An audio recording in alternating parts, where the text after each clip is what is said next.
তুমি কি জানো বর্তমান বিশ্বের সবচেয়ে জনপ্রিয় প্রোগ্রামিং ল্যাঙ্গুয়েজগুলোর মধ্যে একটি হচ্ছে পাইথন। তবে এই পাইথন ল্যাঙ্গুয়েজ কিন্তু কোনো ভয়ঙ্কর সাপ দেখে অনুপ্রাণিত হয়ে তৈরি করা হয়নি।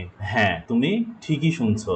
এখন তোমার মনে একটা প্রশ্ন তৈরি হতেই পারে, আর সেটা হলো তাহলে কেনই বা এর নাম পাইথন রাখা হলো, আর কে এই ল্যাঙ্গুয়েজের পেছনে থাকা সেই মাস্টার মাইন্ড যিনি একা পুরো টেক দুনিয়াকে বদলে দিয়েছেন।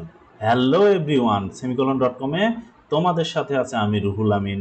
আজকের ভিডিওতে আমরা জানব কিভাবে একটি সাধারণ হবি প্রজেক্ট ধীরে ধীরে পুরো পৃথিবীর অন্যতম জনপ্রিয় প্রোগ্রামিং ল্যাঙ্গুয়েজে পরিণত হলো, এবং পাইথনের জন্মের গল্প, এর নামকরণের পেছনের মজার ইতিহাস, এবং কিভাবে শুরু হয়েছিল পাইথনের অবিশ্বাস্য যাত্রা। তাহলে চলো শুরু করা যাক। তাহলে আজকের ভিডিওতে আমরা যা যা জানবো: পাইথনের জনককে, সেই সম্পর্কে আমরা জানবো। তারপরে কোথায় এবং কখন শুরু হলো এই পাইথন প্রোগ্রামিং ল্যাঙ্গুয়েজ তৈরি করার কাজ। তারপরে কেনই বা এই পাইথনের ল্যাঙ্গুয়েজ তৈরি করা হলো। তারপরে এই পাইথন ল্যাঙ্গুয়েজের নামকরণ করার একটা ইতিহাস আছে, সেই ইতিহাসটা আমরা জানবো। তারপর পাইথনের সংক্ষিপ্ত টাইম লাইনটা আমরা দেখব, এবং সবশেষে জানবো যে পাইথন কেনই বা এত জনপ্রিয়তা পেয়েছে। প্রোগ্রামিং ল্যাঙ্গুয়েজ শেখার আগে আমাদের সর্বপ্রথম যে প্রশ্নটা আসে সেটা হচ্ছে যে এই ল্যাঙ্গুয়েজের জনকটাকে। তো আমাদের এই পাইথন প্রোগ্রামিং এর জনক হলেন গুইডো ভন রসাম, যিনি একজন ডাচ প্রোগ্রামার। 1956 সালের 31 জানুয়ারি নেদারল্যান্ডের হার্লেম শহরে জন্মগ্রহণ করেন এই ডাচ প্রোগ্রামার। তিনি 1989 সালে নেদারল্যান্ডের CWI নামের একটি গবেষণা প্রতিষ্ঠানে কাজ করতেন, এবং তিনি পাইথন ল্যাঙ্গুয়েজ তৈরি শুরু করার আগে এবিসি নামের একটা প্রোগ্রামিং ল্যাঙ্গুয়েজ নিয়েও কাজ করেছেন। 1991 সাল থেকে 2018 সাল পর্যন্ত পাইথন ল্যাঙ্গুয়েজের যে সমস্ত বড় বড় সিদ্ধান্ত নিতে হতো, সেই সিদ্ধান্তগুলো গুইডো ভন রসাম নিজেই নিতেন। এই জন্য তাকে বলা হতো BDFL, অর্থাৎ বেনেভোলেন্ট ডিক্টেটর ফর লাইফ, এবং তিনি পাইথন প্রোগ্রামিংয়ের জনক হিসেবে পরিচিত।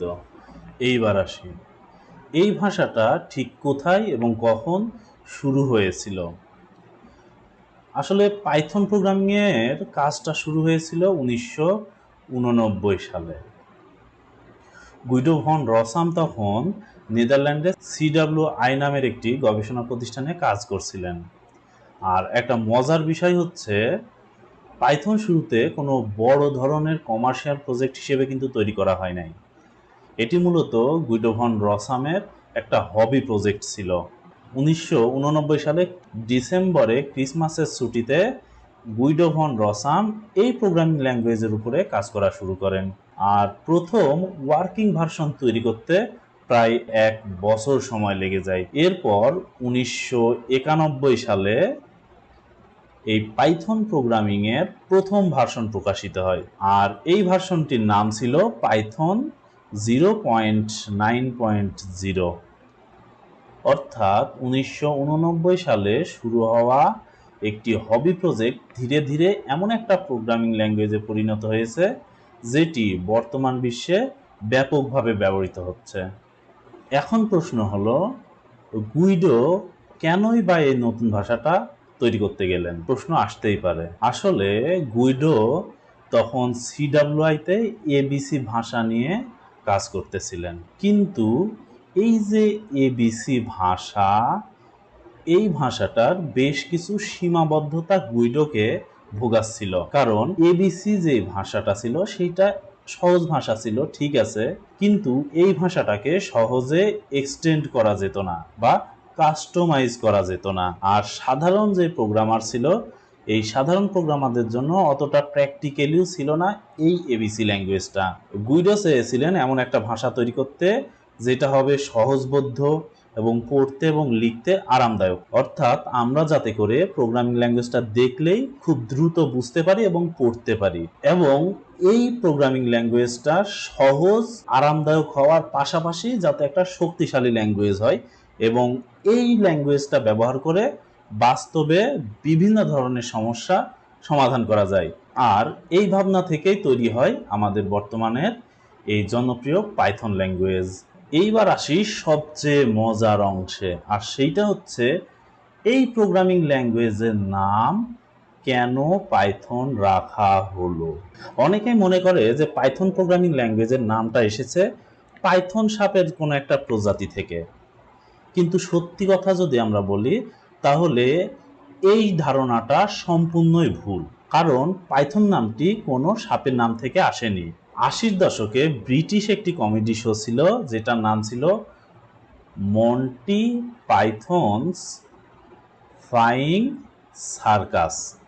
আর আমাদের এই ডাচ প্রোগ্রামার গুইডো ভন রসাম ছিলেন এই মন্টি পাইথনস ফ্লাইং সার্কাস নামের ব্রিটিশ কমেডি শোয়ের একজন বিশাল ভক্ত।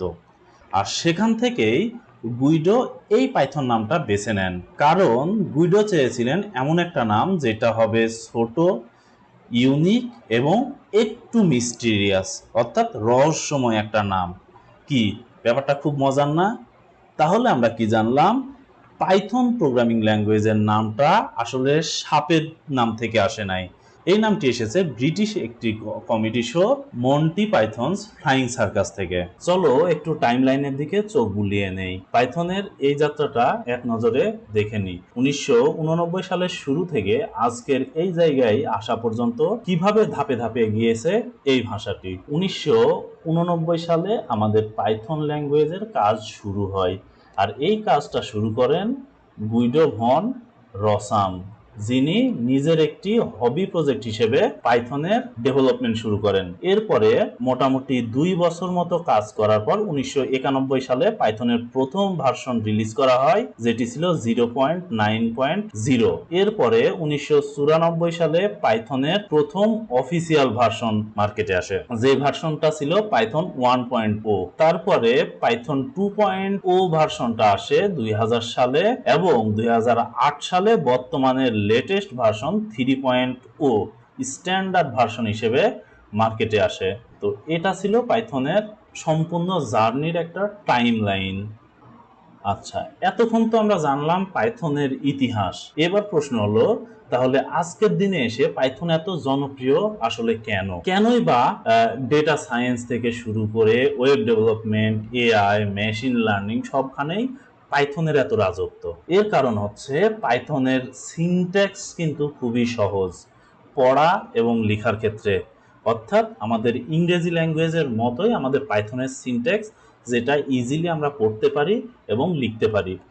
এরপরে বহুমুখী ব্যবহার, অর্থাৎ একটা মাত্র পাইথন ল্যাঙ্গুয়েজ শিখে তুমি ওয়েব ডেভেলপমেন্ট করতে পারবা, আর্টিফিশিয়াল ইন্টেলিজেন্স নিয়ে কাজ করতে পারবা, তুমি ডেটা সায়েন্স নিয়ে কাজ করতে পারবা, তুমি অটোমেশন নিয়ে কাজ করতে পারবা।